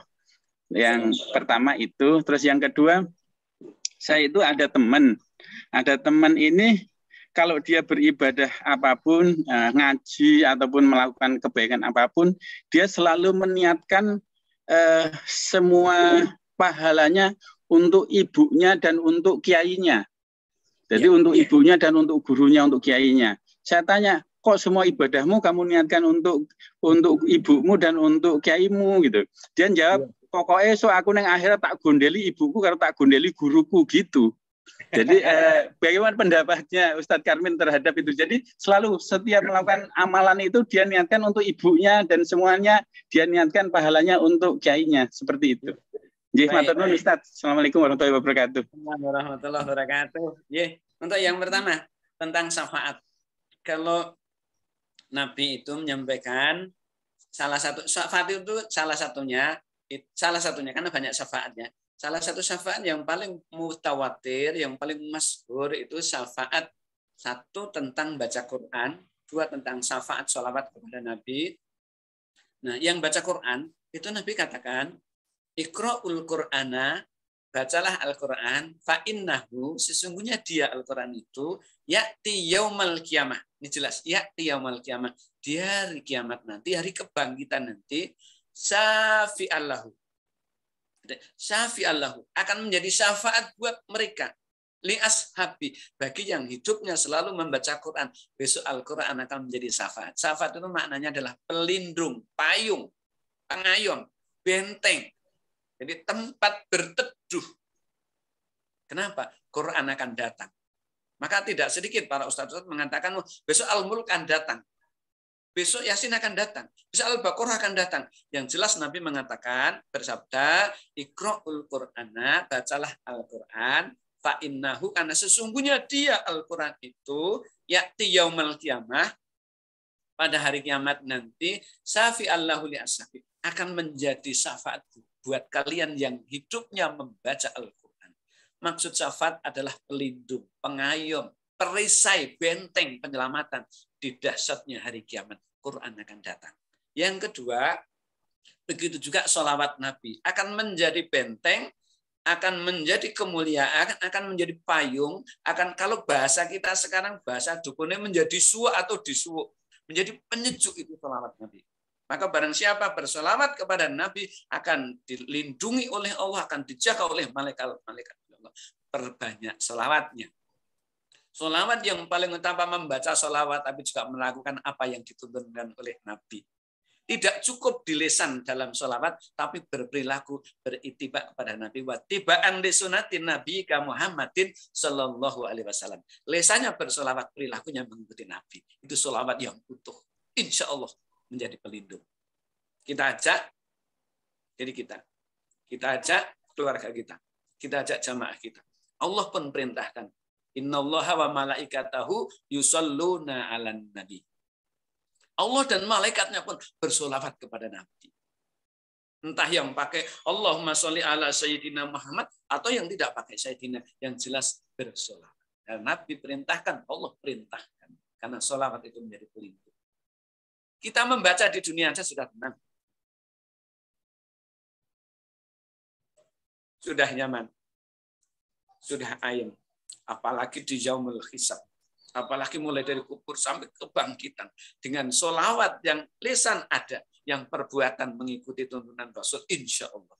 Berkahi oleh Allah fit dunia wal akhirah. Kepentingan kita tidak hanya dunia, tidak hanya kubur. Tapi minat dunia ilal akhir. Untuk solawat. Sampai Allah perintahkan. Innallaha wa malaikatahu yusholluna 'alan nabi. Ya ayyuhalladzina amanu shollu 'alaihi wa sallimu taslima. Ingin selamat, kata Allah. Allah perintahkan malaikat-malaikatnya bersolawat kepada Nabi. Allah dan malaikatnya, orang-orang beriman, perintahkan bersolawat. Mudah-mudahan kita selalu bersolawat. Dan tidak lupa, apa yang dilakukan oleh Nabi, sebisa mungkin kita lakukan. Nabi sholatnya 8 rakaat, kita bisa 2 rakaat, kita lakukan. Nabi malam sholat 13 rakaat. Kita bisa lakukan 2 rakaat tutup 1 rakaat. Yang penting sebelum subuh ada sholat tahajudnya. Sekalipun hanya witirnya saja. Kalau emang capek banget. Mau tidur kok sudah jam 12 atau mungkin jam setengah 12. Semampu kita ya udah sholat tahajud dulu. Kalau bahasa Jawanya ngawekani kalau nanti lupa atau kebablasan tidur. Jaga-jaga. Suatu ketika Nabi bertanya kepada Abu Bakar As-Siddiq. Ya Abu Bakrin, kaifa ya Rasulullah? Terus muni ya Rasul, apakah kalian sudah sholat tahajud? Sudah ya Rasul. Kenapa? Kok sudah sholat? Ya Rasul, saya capek. Saya khawatir kalau nanti saya kebablasan, tahu-tahu bangun sudah azan subuh. Maka saya sholat tahajud lebih dulu. Saya sholat 2 rakaat, saya tutup dengan witir 1 rakaat. Apa kata Rasul? Begitu mulianya wahai Abu Bakar. Mulia betul kan di sisi Allah. Tanya Kanjeng Rasul kepada Sayyidina Umar. Umar bin Khattab ditanya, ya Umar, apa ya Rasul? Gimana ya Rasul? Apakah sudah sholat malam? Belum ya Rasul. Kenapa? Ya Rasul, sejak saya masuk Islam, saya selalu sholat tahajud di 2/3 malam. Kalau bisa saya kadang 2, saya tutup 1. Kadang saya 4, saya tutup 1. Kadang saya 8, saya tutup 3. Saya lakukan 2 rakaat, 2 rakaat. Kadang saya 4 rakaat, 4 rakaat. Lalu saya sholat dengan 3 rakaat. Saya kadang 2 langsung 1. Ya Rasul, sejak saya masuk Islam, saya tidak pernah ketinggalan 2/3 malam saya sholat tahajud. Saya yakin Allah bangunkan saya. Apa kata Nabi?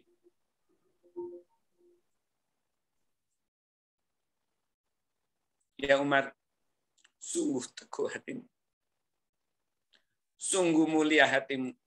Sungguh teguh keislamanmu. Ya Umar, kaulah yang nanti akan masuk ada di dalam surga bersama Abu Bakar dan sahabat-sahabat yang lain. Keteguhan hatimu itulah yang menjadikan Allah cinta kepadamu. Jadi dilakukan sebelum sholat, bagus. Dilakukan 2/3 malam di waktu yang ijabah, mulia betul. Yang penting malam hari, sisihkan waktu untuk Tuhan. Jangan sisihkan waktu hanya karena tidur, sisanya tidur. Jangan sisihkan waktu berjumpa kepada Tuhan. Mengatakan Bapak. Yang pertama. Yang kedua, bagaimana beramal soleh diniatkan untuk ibunya, untuk gurunya. Boleh enggak? Boleh. Nabi pernah membenarkan seorang sahabat, ya Rasul, saya berkorban.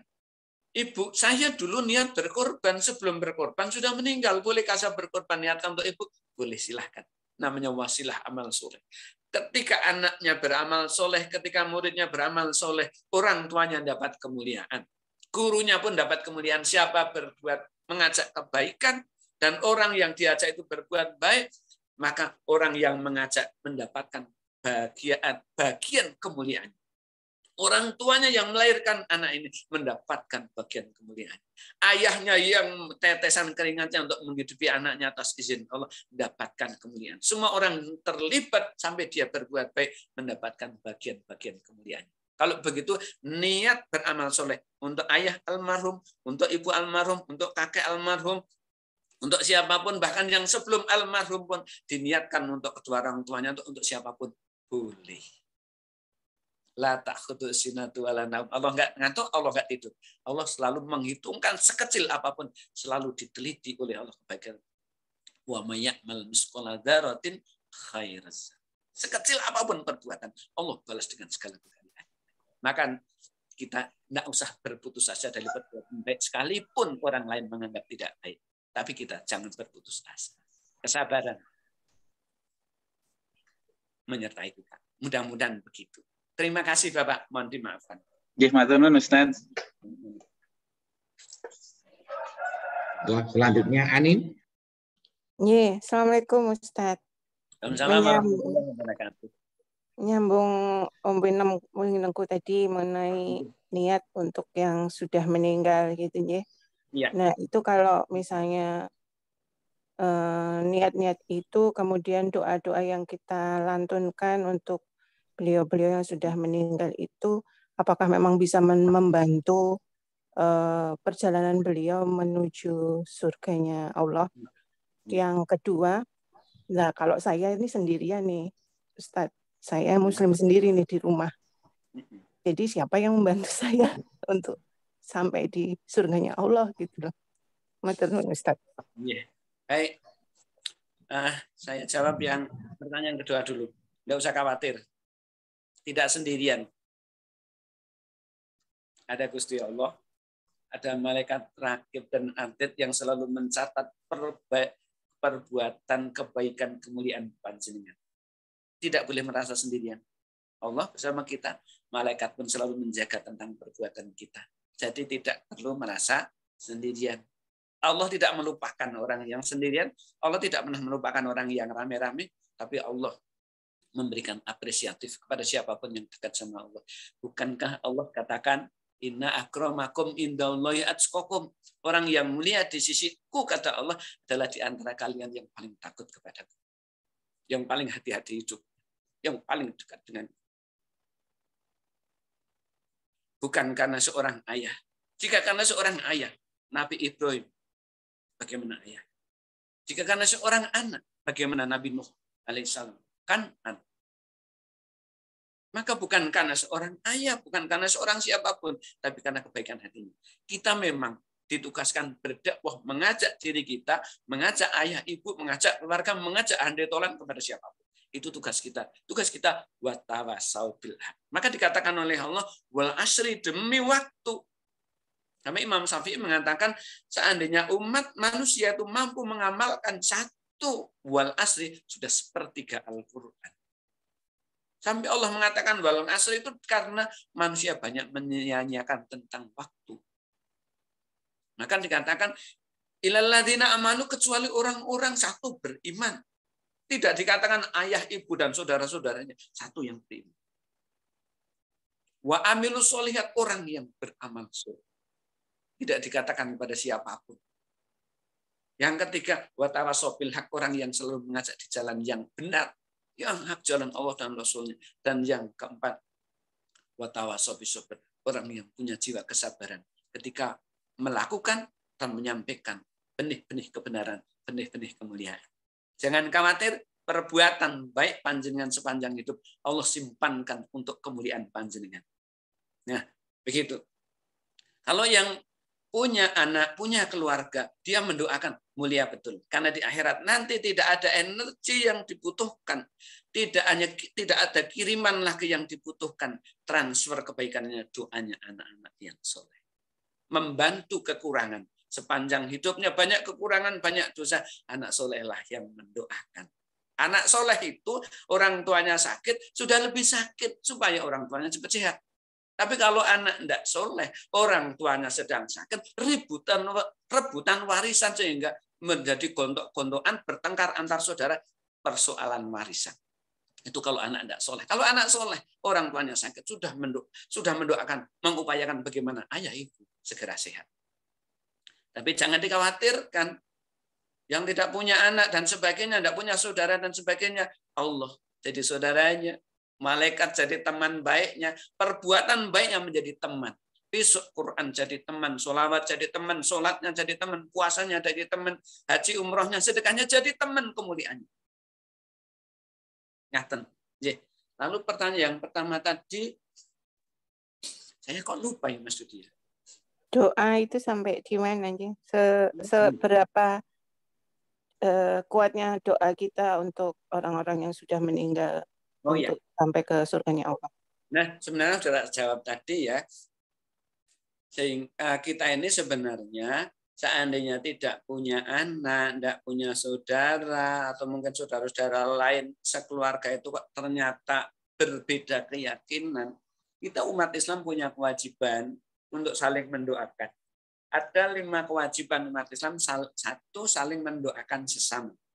Salah satu bentuk doanya itu, biasanya kalau seorang khotib ini wajib mendoakan untuk sesama muslim, Allahumma gfir lil mu'minina wal mu'minat wal muslimina wal muslimat al ahya'i minhum wal anwat innaka qaribun mujibun da'wat ya qadiyal hajjad, dan seterusnya.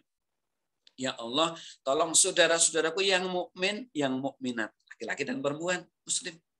Yang muslimin, yang muslimat. Muslim laki-laki, muslim perempuan. Ijabahlah doanya ya Allah. Zat yang maha mengijabah doa seluruh hamba-hambanya. Jadi tetap didoakan karena umat Islam selalu mendoakan sesamanya. Umat Islam itu seperti satu tubuh.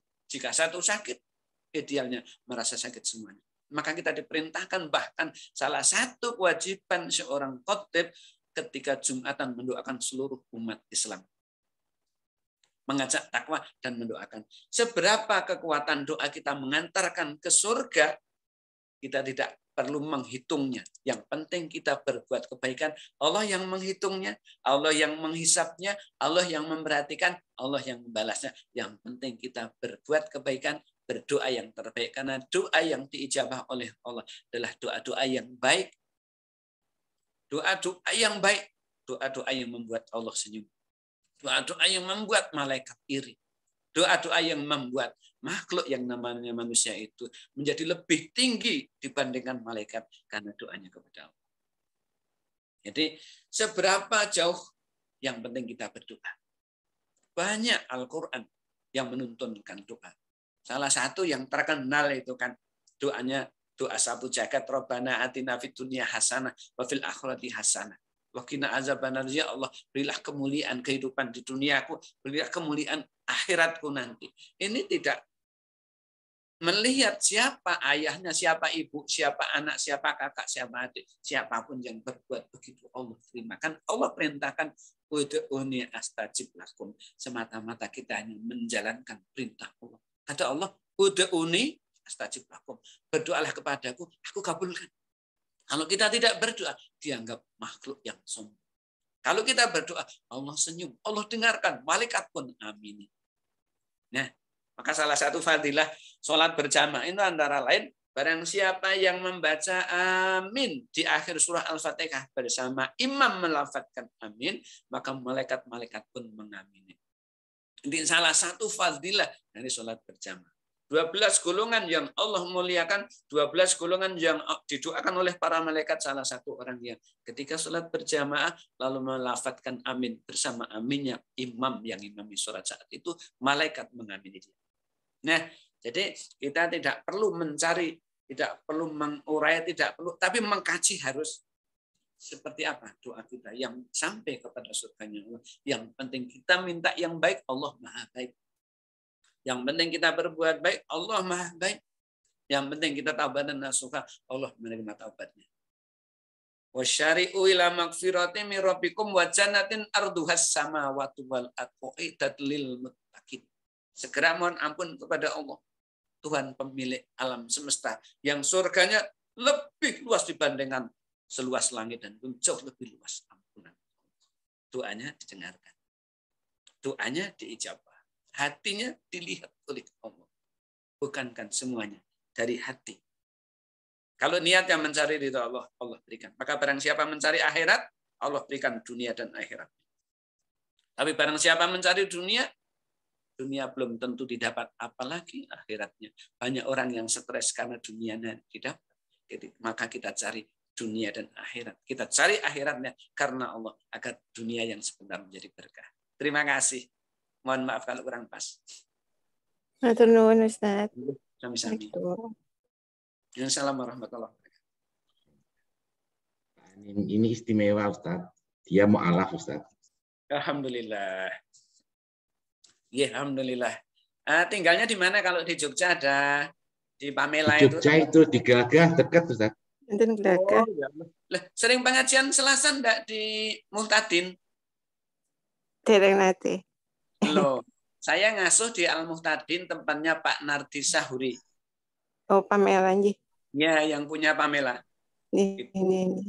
Ya, itu ada kira-kira yang sering datang kira-kira 80 ya. Kadang ya rata-rata 60-an. Itu setiap Selasa sore 4:30 sampai kita sholat maghrib berjamaah di sana.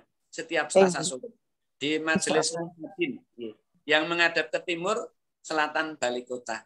Itu ada Bapak Ibu yang dari berbagai macam agama, para panglima-panglima agama ada di situ yang sekarang alhamdulillah bergabung dengan kita di Al-Muhtadin. Monggo silakan Selasa sore datang. Iya, insyaallah Ustaz. Monggo satu pertanyaan lagi kalau ada yang masih bertanya.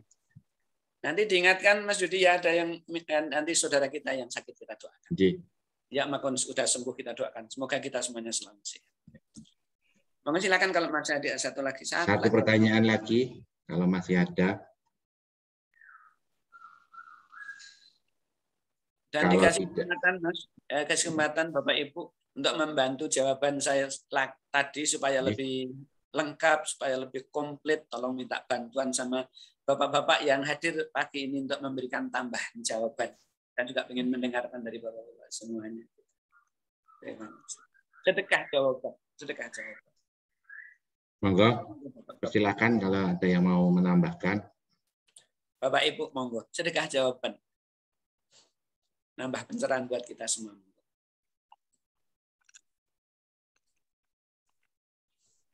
Belum ada ini, Ustaz. Kita doakan yang Satu pertanyaan terakhir dari saya, Ustadz mungkin. Waduh, dari imame.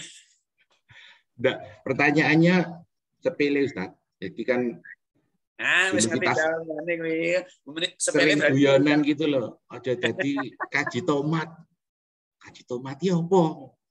Tomat terus kumat gitu loh, Ustadz. Maksudnya kan kadang kita sok iseng masih sering ya begitu-begitu. Nah itu kan ketika nggak sengaja itu terus gimana, Ustadz? Jadi perbuatan dosa, salah, keliru itu udah pakaian manusia. Kalau yang direncanakan alias disengaja namanya kejahatan. Karena terancana. Maka polisi atau penegak hukum pun menindak sebuah pelanggaran itu dilihat terencana atau tidak. Kalau terencana hukumannya jauh lebih besar. Tapi kalau tidak disengaja, dia hukumannya lebih ringan. Jadi kalau sesuatu yang direncanakan pasti itu kesengajaan, itu kejahatan pasti. Tapi sesuatu yang tidak direncana tiba-tiba jadi itu namanya apa namanya ya tidak sengaja, apa namanya tidak sengaja. Napa nggih? Ya sing ora sengaja. Khilaf ya, Ustaz. Ya, nah, saya mau bilang khilaf aja susahnya. Ya Allah. Khilaf baru ke pasar. Mau khilaf aja susahnya. Kayaknya kurang minum ini kalau bilang khilaf aja susah. Jadi benar. Memang nggak disengaja gitu loh, dadak gitu loh bapaknya gitu. Sesuatu yang tidak disengaja itu namanya khilaf. Allah tidak menghukumi orang yang khilaf. Seperti tidur sebelum bangun, ingat sebelum lupa sebelum ingat. Makanya nyun ngapunten, orang yang tidak punya ingatan sehat itu tidak dapat dosa karena dia tidak sadar. Orang yang tidur dia tidak dosa karena dalam keadaan tidurnya. Setelah dia sadar dari tidurnya baru dia punya kewajiban. Jadi sesuatu yang disengaja itu kejahatan, apalagi direncanakan, konspirasi jelas kejahatan. Tapi sesuatu yang tidak disengaja itulah khilaf. Khilaf itu tidak ada dosa. Tapi benar-benar khilaf, beda kan. Yuk khilaf bareng-bareng kok yuk beda. Atau yuk khilaf dikit-dikit khilaf berjamaah. Pengampun kan ya beda lagi. Nah, jadi kira-kira begitu. Sesuatu yang khilaf insya Allah tidak dosa. Karena memang benar-benar khilaf. Kalau benar-benar khilaf. Puasa pun, kita dalam keadaan puasa ya. Puasa kok benar-benar khilaf. Siang-siang makan. Tidak batal kan puasanya. Itu jadi rezeki buatmu. Karena memang benar-benar tidak sadar. Tapi kalau kita, yuk rodo kilap sithik beda ini. Namanya al-dablek wal nekat. Dosanya besar. Nekat kok. Bahkan kalau sengaja niat membatalkan puasa, ini dalam hadis riwayat Sahih. Nabi sampai mengatakan, barang siapa yang berniat membatalkan puasa, maksudnya puasa Ramadan, puasa wajib, niat membatalkan puasa sehari saja dengan niat membatalkan puasa, maka tidak cukup diganti 1 tahun lamanya. Niat membatalkan puasa tanpa uzur, tidak cukup diganti 1 tahun lamanya. Nah, karena ada niat. Niatnya di mana tuh? Di hati. Nah itu yang membahayakan. Maka semuanya tergantung pada niatnya. Ada di hati. Syaratnya karena Allah letaknya di hati, mulainya ketika mau memulai pekerjaan. Khilaf kok diniati. Subuh terlambat sekali 2 kali namanya halangan. Tapi kok setiap subuh terlambat itu namanya al-nekat. Bukan khilaf. Mohon maaf. Mohon maaf Pak Dudi. Ya Pak Dudi, tadi kan Pak Ustadz tuh menyampaikan untuk sedekah jawaban, nggih. Iya. Betul. Iya, tapi mohon maaf sebelumnya ya Pak Ustadz ya. Apa? Silakan. Tak tunggu. Iya, ini kan terkait dengan doa bahwa berdoalah kepadaku nanti akan aku kabulkan. Itu terjemahan dari Astajib ya Pak ya. Iya, ud'uni astajib lakum. Ya, nah dari sedikit yang saya tahu waktu saya dengar YouTube dari mohon maaf nih Kiai Haji Hasim Muzadi bahwa arti dari kata itu bukan dikabulkan tetapi dijawab. berdoalah kepadaku nanti akan dijawab. Nah, dijawab itu kan bisa dikabulkan, bisa tidak. Ya, mohon maaf itu aja, Ustaz. Oke. Nyuwun sewu. Oke. Alhamdulillah, bagus ya. Ya Pak Azmi jadi orang yang sangat soleh itu, dia orang sangat tawadhu, orang yang sangat hati-hati. Jadi kalau kita punya persoalan dijawab oleh Allah. Biasanya jawaban Allah pasti yang terbaik buat kita semuanya. Oh iya. Nggih. Matur nuwun. Sami-sami, terima kasih sedekah doa sedekahnya. Terima kasih. Lain waktu ditunggu lagi sedekahnya, jawabannya. Alhamdulillah. Oke, matur nuwun Mbak Vivi. Oke, sebelum ditutup, ini ada resume ya Ustadz. Tolong dikoreksi. Resume hari ini adalah kehidupan manusia menjalani alam ruh, alam dunia, alam kubur, alam kebangkitan, dan padang mahsyar. Dunia menjadi tempat ujian dan tempat ibadah, menyiapkan bekal menuju akhirat. Alam kubur menjadi pintu gerbang dan sebagai alam pencucian diri. Manusia akan masuk alam kebangkitan sesudah mati untuk ditunjukkan semua perbuatannya di dunia. Dan ada pengadilan di padang mahsyar sebagai yaumul hisab atau hari perhitungan amal. Tahap akhir manusia akan melalui jembatan Shiratal Mustaqim menuju alam surga atau alam neraka. Walau sawab. Begitu ya Ustaz? Sebelum ditutup, ini ada titipan doa untuk 2 orang jamaah yang sakit, Ustaz. Yang pertama dari Ibu Hajah Nana Farhana. Ini teman saya, Ustaz. Yang kedua dari Ibu Hajah Supartini Sriono. 2 orang ibu ini baru sakit, Ustaz. Semoga nanti dengan dibantu doa akan menjadi lebih baik. Ibu Supartini Supriyono, nggih. Yang pertama Nana Farhana, yang kedua Supartini Sriono. Nggih. Kita doakan. Al-Fatihah. A'udzu billahi minasyaitonir rajim. Bismillahirrahmanirrahim. Alhamdulillahi Rabbil Alamin. Ar-Rahmanir Rahim. Maliki Yaumiddin. Iyyaka na'budu wa iyyaka nasta'in. Ihdinas siratal mustaqim. Siratal ladzina an'amta 'alaihim ghairil maghdubi 'alaihim waladdallin. Amin.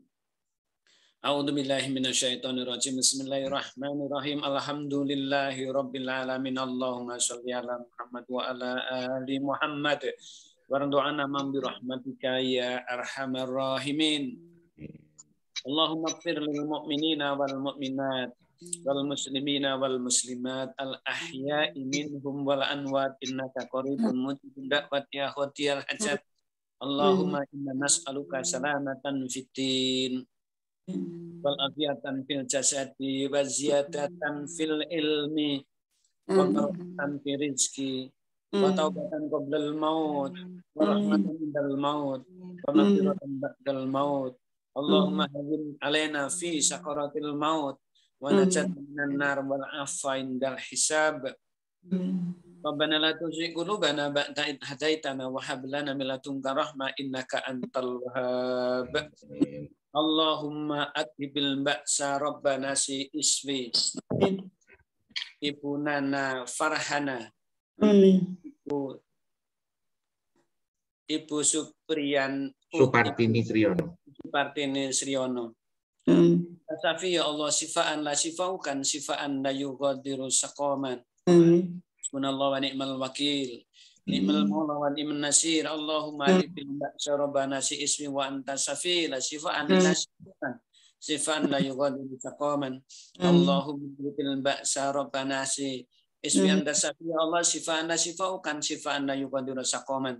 Allahumma la sahla illa ma ja'altahu sahla wa anta taj'alul hasna idza syi'ta sahla. Rabbana atina fid dunya hasanah wa fil akhirati hasanah wa qina adzabannar. Subhana rabbika rabbil izzati amma yasifun.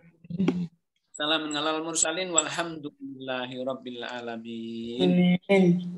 Mudah-mudahan kita semuanya sehat, saudara-saudara kita yang yang sakit segera sembuh, yang Amin. sudah dan selalu sehat walafiat semuanya, mudah-mudahan begitu. Subhanaka Allahumma wa bihamdika asyhadu an la ilaha illa anta astaghfiruka wa atubu ilaik. Matur nuwun ngapunten. Assalamualaikum warahmatullahi wabarakatuh.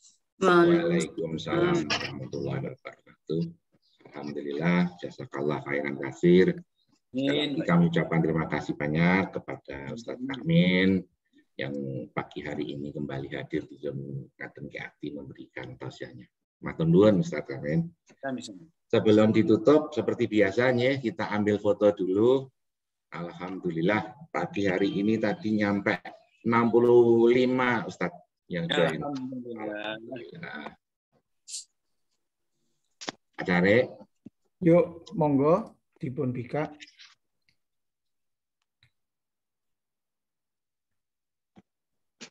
Satu, dua, tiga. 1, 2, 3. Sampun. Sampun. Oke, sebelum ditutup ini ada pengumuman. Insya Allah yang akan hadir nanti di tanggal 12 Februari adalah Dr. Khairul Anam MSI dari Undip Semarang. Jangan lupa setiap Sabtu pagi pukul 5.30 sampai jam 7.30. Jangan lupa. Oke, sebelum diakhiri, saya Muhammad Budi beserta Eko Putranto dan teman-teman Katen Keati, mohon maaf kalau ada salah dan khilaf dari kami.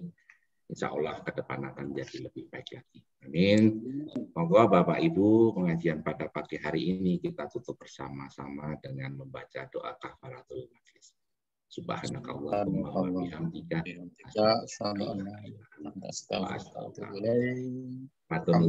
Assalamualaikum warahmatullahi wabarakatuh. Sampai bertemu. Waalaikumsalam warahmatullahi wabarakatuh. Matur nuwun Ustaz. Matur nuwun Bapak Ibu. Mbak Liv. Pamit dulu Pak Dodi. Assalamualaikum. Terima kasih Cesi. Nuwun Man, Mbak Yulita, Mbak Vivi, Mas Dudi, matur nuwun Ustaz.